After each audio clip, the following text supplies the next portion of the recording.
Hi everyone in English 1301, it's Dr. E and I'm here with your week 2 instructional video. So hopefully last week wasn't too terrible with all of your classes and you don't feel so overwhelmed that you can't go on.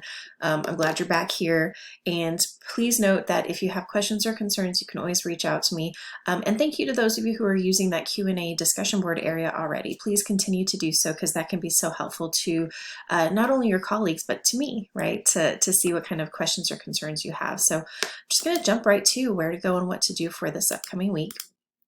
If you click on content, remember we want to go to the week 2 module, and on the left hand side, remember that's if you see something different, if you log in and you see this, don't worry, just scroll down to week 2 and you'll be good. So what I want you to focus on is that every week you will see this. This is taken directly from our course schedule, but it's here to kind of be that visual reminder of all the things that we have going on this week. So for this week, you'll want to read an article titled "What is Academic Writing?" and that's by Irvin. It is posted in the content area, so right over here. That's where the additional readings will be located. And then we're getting into the week. So on Mondays, that's when everything is available for you for that upcoming week, often earlier, but Monday by noon is the ultimate deadline for me to get everything available and visible for you to see. So you're watching the weekly instructional video. The course survey is going to be due in this upcoming week, and there is the prompt that's posted for our weekly discussion. Remember, for our class, Thursdays and Sundays, those are going to be our due dates for all assignments. I can't think of anything outside of a Thursday or Sunday. If it does appear, it's going to be very rare. So Thursdays and Sundays are really our focus. So on Sunday, you'll want to respond to 2 colleagues from your discussion post on Thursday. So respond to one another just as we would if we were in a classroom together, right? There is a participation quiz that's due, and then you'll want to complete that survey. Many of you have already done that, which I really appreciate. It really just helps me kind of understand what you're going through and who you are as a student. In the same vein, I really want to thank you for sharing your introductory posts in D2L, because those have just been wonderful to read through and kind of get to know you, because we're not sitting in a face-to-face course. That can sometimes feel complicated. So you're giving us a little bit of, who you are, so we can start to feel that sense of community in this course, even though it is online. So thanks for sharing. I really appreciate it. All right, so if we scroll down, the 3 areas that you'll always see: to watch, to review, and to do. So you're watching what will appear here. And to review, I want you to think about a few things this week. So first, we have Irvin's reading. I've put it right here, but you can, of course, find it up here in the additional readings. And I want you to know, if you click on this, this doesn't take you anywhere. This is a reminder, okay? So don't worry if you don't see anything. And then you have, I have asked you to review the syllabus just to make sure you don't have any questions or concerns, or you find any errors or things that you really have some confusion over, right? So you can get in touch with me. And then I want you to register with Packback. So it says visit the module in the table of contents. I think I've left it not on visible. So hold on one second. Let me make sure it's visible for y'all. All right, my bad, y'all. So if you go to the left-hand side, it's, our table of contents, essentially. There's one module that's called Packback, and it gives you information about what to do, where to go, registering, that kind of thing. And I want you to know, this is something where I just want us to get ahead, because we're not starting to use Packback likely until next week. Packback is just a way for us to have discussions, digital discussions that take us outside of the kind of D2L isn't super functional when it comes to the discussion board. We don't have a lot of room, and it isn't as useful as maybe some other options. So Packback is one of those. Some of you may be familiar with it from other courses. So we're hopefully going to be using it for our discussion posts. Everything in terms of Thursdays and Sundays will be the same. Thursday, you'll have your initial post in Packback, and then you'll respond to one another by Sunday, that kind of thing. But for now, I just want to make sure everybody's able to kind of get in there and register. And you know kind of where to go. So if you look through this information, it has, how to get help, link here, that kind of thing. But of course, you don't actually have to do that until next week. And just keep it on your radar. All right, so if we scroll down, so review the syllabus, pack back, and then Irvin's text. And then if we keep scrolling, we have our week 2 discussion. So this is in the discussion board area. And I put, remember, you want to start a new thread and put your name and pronouns right as the subject. That just, it not only helps me when it comes to grading, but it's also really helpful to those who are going to respond to you. So make sure it's the name that you want other people to refer to you by, that kind of thing. All right. For our purposes this week, I want our paragraphs to be between, like 4 to 5 sentences. That's a full paragraph, enough room for you to communicate your ideas effectively, share your ideas.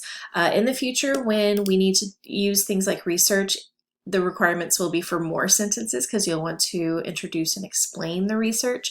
But for now, we're just kind of dipping our toes. We're easing into this stuff. So I want to make sure you're working on revisions, edits, make sure that you are thinking about grammar and spelling. Have you downloaded Grammarly? Just saying. Okay, so in one paragraph, I want you to summarize Irvin's main ideas in the article that we're reading this week. Remember that summarizing, you have to make choices. Summarizing can be hard. It's something that we've probably done in a lot of our classes, in middle school, high school, everything. But it's complicated with college writing because often we need to take these really big ideas and pick the most important. So you're going to be reading an article.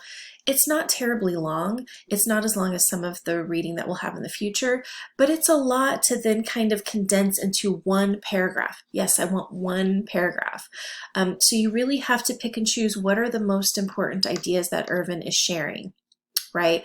If somebody came up to you off the street and said, hey, what's Irvin's article about? What are the most important things that you would need to share with that person to successfully convey Irvin's ideas? Okay, so it means that you need to read through the article carefully and understand his ideas, but it also means you need to be able to locate what are the main points, right? Does this person off the street need to know every single little thing? No, the main ideas. I often relate this to like television shows. If your friend didn't watch the most recent episode of insert television show, whatever television show, right? And they didn't want to take the time to watch it, they just asked you really quickly, hey, what happened on the most recent episode? You would not need to be overly specific. You wouldn't have to say something like, well, the main character walked in at 1 minute and 52 seconds and walked exactly 10 feet over to the window. There was a 50% a level of light shining through that window. This is exactly what that person was wearing. That person didn't ask for all of that. They don't want all of that. They just want the main points. What happened, right? What are the main things that happened during that episode? So you want to take that and kind of apply it to what we are working on in terms of summary, okay? All right, so that's one paragraph. And then in one paragraph, I want you to identify the myth that you most relate to from Irvin's article. This will make sense once you read the article. And I have asked you, can you remember where you learned or internalized this myth? Do you still believe it? Even after reading Irvin's article where he definitively declares these things as myths, right? They're not true. He identifies all of these things that as writers, we've been told, we've been taught, we think, and so I want you to pick kind of one of those that you really connect with. 2 tops, right? But we want to stick in one paragraph, okay? So you are going to respond on Thursday or by Thursday, and then by Sunday respond to at least 2 colleagues. Those responses should not be quick, incomplete sentences, right? This is because we are in an online class. This is the only way we have to kind of have a discussion. If we were sitting in class with one another, we would actually exchange ideas. We would be sitting in groups or sitting as a class.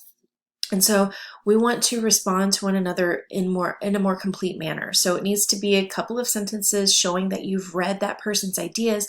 What do you connect with? What do you engage with? Do you agree? Do you disagree? If you disagree, do so respectfully. And just, this is not a place to critique one another's writing. We're sharing a little bit of ourselves when we are writing in these posts. So we are doing so with the hopes that it is received without judgment. So your responses are not meant to offer any kind of critiques. That's where I come in, when it comes to grading and offering you that feedback. This is really just exchanging ideas. Okay, so keep that in mind as you work to respond to one another. All right, so that's the discussion.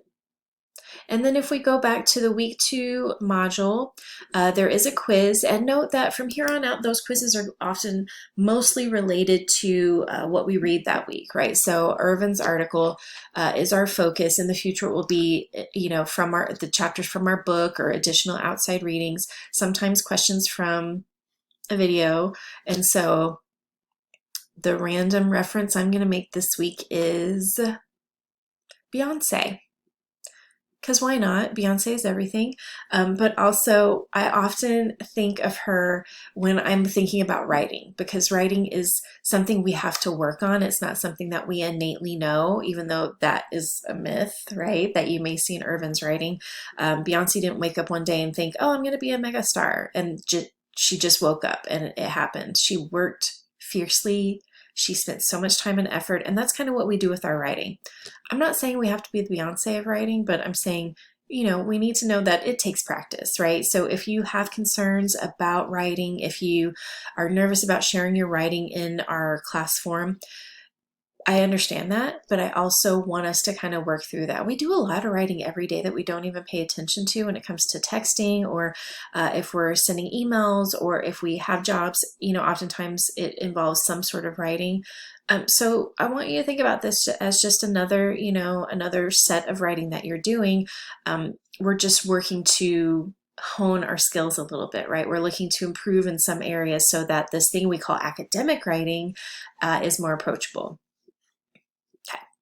All right, so, and then there's a link to the course survey. A lot of you, like I said, have completed this, which I really appreciate. If you haven't done so, please go ahead and do that.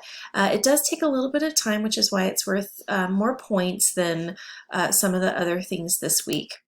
If you come across any questions, please make sure you're posting in that Q&A discussion board area. I am so appreciative that some of you have already been doing that, so please continue to do that. But if you have something a bit more personal you want to address with me, of course, send me an email, or we can set up a time to discuss that via WebEx, or whatever way works for you. But week 2, y'all, I hope you're feeling well I hope you're feeling well in general. If you're like me, my allergies are just taken a toll. But I hope you're feeling good about moving forward in not only this class, but all of your other classes. So good luck this week.